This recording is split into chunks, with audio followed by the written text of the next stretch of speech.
Du catamaran à la rame, une pratique plutôt inhabituelle. Nous ne sommes pas ici en pleine mer mais à Bain-de-Bretagne et quand il n'y a pas de vent, il faut bien trouver une solution. Ça fatigue les bras ? Plus facile de faire de la voile sur un lac que sur la mer en raison des conditions. Donc sur un lac vous n'avez pas de vagues déjà et sur un lac vous pouvez voir tout le temps les berges, donc les enfants se sentent plus en sécurité. Et des enfants, il y en avait durant ces 3 jours.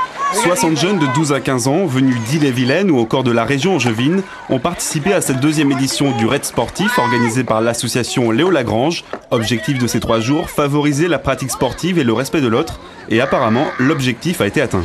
Les équipes ont été assez solidaires, il y a de l'entraide.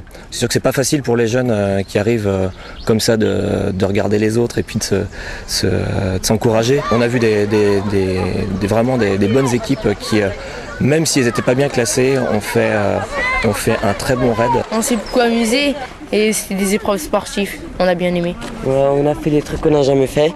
Par exemple le canoë c'était la première fois et ça nous a bien plu. Et de dormir dans une tente aussi, ça nous a fait plaisir. Si cette année l'accent était placé sur le sport, c'est la culture qui sera mise à l'honneur l'année prochaine à travers l'organisation d'un concert de jeunes musiciens amateurs. Les baigneuses de la place de Bretagne sont de retour. Inaugurées en 2000, les sculptures ont été à de nombreuses reprises victimes de dégradation ces dernières années. La ville de Rennes a donc décidé de leur redonner une nouvelle jeunesse. Les sculptures étaient absentes de leur socle depuis le 21 mars dernier. Si dans un premier temps, leur retour était prévu pour la semaine dernière, ce n'est finalement que ce matin que les services techniques de la ville les ont replacés dans leurs fontaines respectives.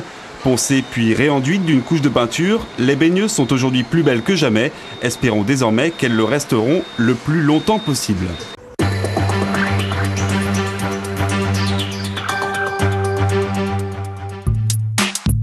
Retrouvez votre édition locale en podcast sur france3.fr.